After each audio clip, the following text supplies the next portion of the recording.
नमस्कार मु तपन आसिया संपूर्ण खबर को जेल आसिबा परे हनुमान मंदिर जाई दर्शन कले आउ तापरे गर्जिले अबकारी दुर्नीति रे गिरफ होई पुणी एबे अंतरीण जामिन आसीथिबा दिल्ली मुख्यमंत्री तथा आम आदमी पार्टी नेता बीजेपी उपरे धूम बर्षिछंती 21 दिन रे सारा देश बुली बीजेपी विरोध रे से जोरदार प्रचार करिवे बुली दिल्ली रु देइछंती रणहुंकार।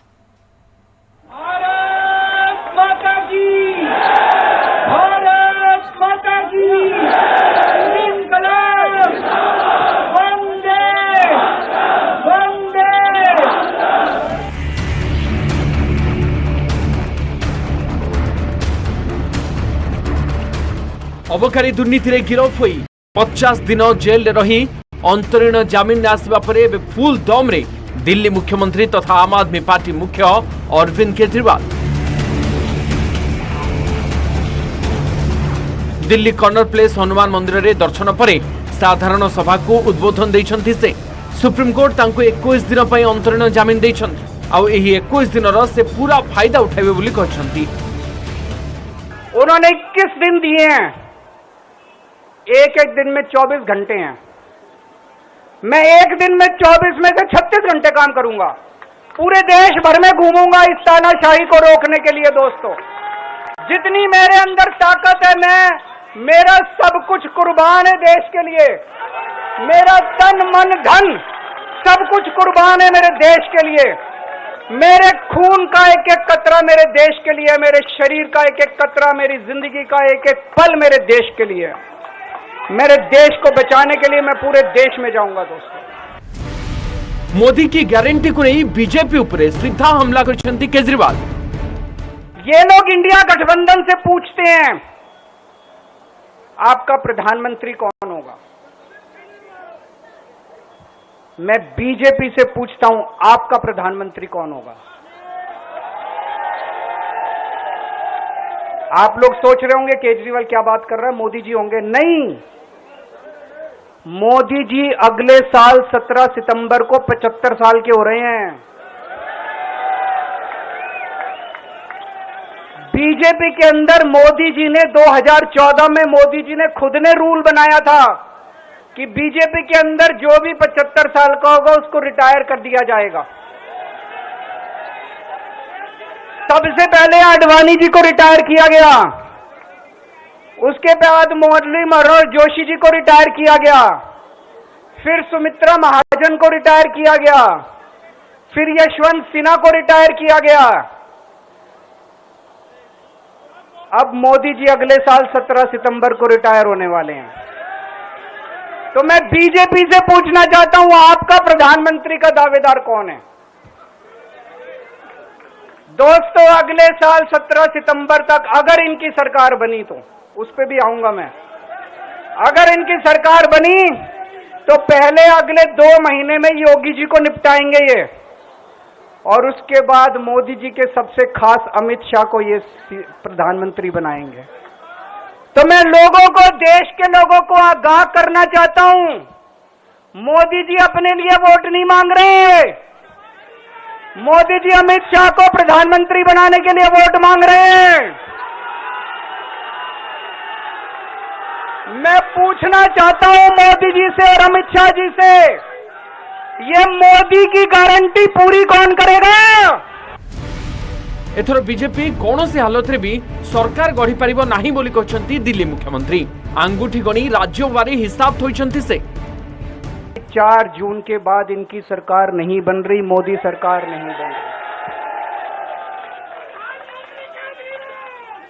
दोस्तों, अगर मैं गलत हूं तो मेरे को बताना। हरियाणा में इनकी सीट कम हो रही है, राजस्थान में कम हो रही है, कर्नाटक में कम हो रही है, दिल्ली में कम हो रही है, बिहार में कम हो रही है, महाराष्ट्र में कम हो रही है, कर्नाटक में कम हो रही है, बंगाल में कम हो रही है, झारखंड में कम हो रही है।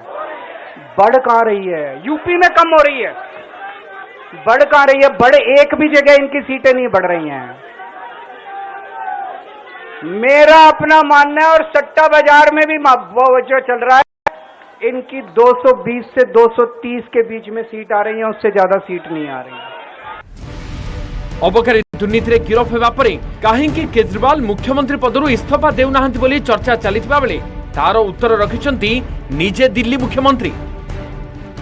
मेरे लिए सीएम पद इंपॉर्टेंट नहीं है। आज मैंने सीएम पद से इस्तीफा क्यों नहीं दिया जेल जाने के बाद? दिल्ली के अंदर सबसे ऐतिहासिक बहुमत से आम आदमी पार्टी जीती, 55-56% वोट, एक बार 67 सीट, एक बार 62 सीट। इतने भारी बहुमत से आज तक कोई राज्य की सरकार 75 साल में नहीं जीती। राजनीतिक षड्यंत्र रचा, केजरीवाल को झूठे केस में जेल भेज दो, केजरीवाल को इस्तीफा देना पड़ेगा, केजरीवाल की सरकार गिर जाएगी। उन्होंने यह षड्यंत्र रचा, मैंने कहा मैं भी इस्तीफा नहीं दूंगा। तुम अगर जनतंत्र को जेल में कैद करोगे तो जनतंत्र जेल से चला के दिखाएंगे दोस्तों, सरकार भी जेल से चला के दिखाएंगे। कतई इस्तीफा तुम्हारे ट्रैप में फंसने वाले नहीं हम। ये अगर हेमंत सोरेन साहब को भी इस्तीफा नहीं देना चाहिए था, जेल से सरकार चलानी चाहिए थी। अगर हमने इस्तीफा दे दिया, ये तो बड़ा अच्छा इनके लिए। जिस राज्य के अंदर ये चुनाव हारेंगे उसके मुख्यमंत्री को पकड़ के जेल में डाल दो, सरकार गिरा दो, उसके मुख्यमंत्री को पकड़ के जेल में डाल दो, सरकार। आज मैं अगर दिल्ली की जेल के अंदर रह के दिल्ली की जेल से इस्तीफा नहीं दे रहा, वो इस तानाशाही के खिलाफ संघर्ष कर रहा हूं, इसको समझ लेना आप लोग। वर्तमान सरकार आगामी उद्देश्य कौन? अतीतर ट्रैक रिकॉर्ड को उदाहरण करी उपस्थापन करिसेंती केजरीवाल। जितने विपक्ष के नेता हैं उनको जेल भेजेंगे और जितने बीजेपी के नेता हैं उनको सबको निपटा देंगे, उनकी राजनीति खत्म करते जाएंगे, उनको सबको निपटाते जाएंगे। विपक्ष के अंदर आज इन्होंने मनीष सिसोदिया को जेल भेज दिया, संजय सिंह को जेल भेज दिया, सत्येंद्र जैन को जेल भेज दिया, केजरीवाल को जेल भेज दिया, हेमंत सोरेन को जेल भेज दिया, ममता दीदी के कई मंत्रियों को जेल भेज दिया, स्टैलिन के कई मंत्रियों को जेल भेज दिया, केरला के सीएम के पीछे पड़े हैं। अगर ये चुनाव जीत गए, मेरे से लिखवा लो एफिडेविट के ऊपर, थोड़े दिन के बाद ममता दीदी जेल में होंगी, तेजस्वी यादव जेल में होगा, स्टैलिन साहब जेल के अंदर होंगे, पिनरई विजयन जेल के अंदर होंगे, उद्धव ठाकरे जेल के अंदर होंगे, जितने विपक्ष के नेता ये सारे जेल के अंदर होंगे। अगर ये चुनाव जीत गए, इन्होंने बीजेपी का एक नेता नहीं छोड़ा। आडवाणी जी की राजनीति खत्म कर दी इन्होंने, मुरली मनोहर जोशी की राजनीति खत्म कर दी, सुमित्रा महाजन की, शिवराज सिंह चौहान जिसने मध्य प्रदेश का चुनाव जीत के दिया इन लोगों ने, शिवराज सिंह चौहान ने उसको मुख्यमंत्री नहीं बनाया, उसकी राजनीति खत्म कर दी। वसुंधरा राजे की राजनीति खत्म कर दी इन्होंने, खट्टर साहब की राजनीति खत्म कर दी, डॉक्टर रमन सिंह की राजनीति खत्म कर दी। अब अगला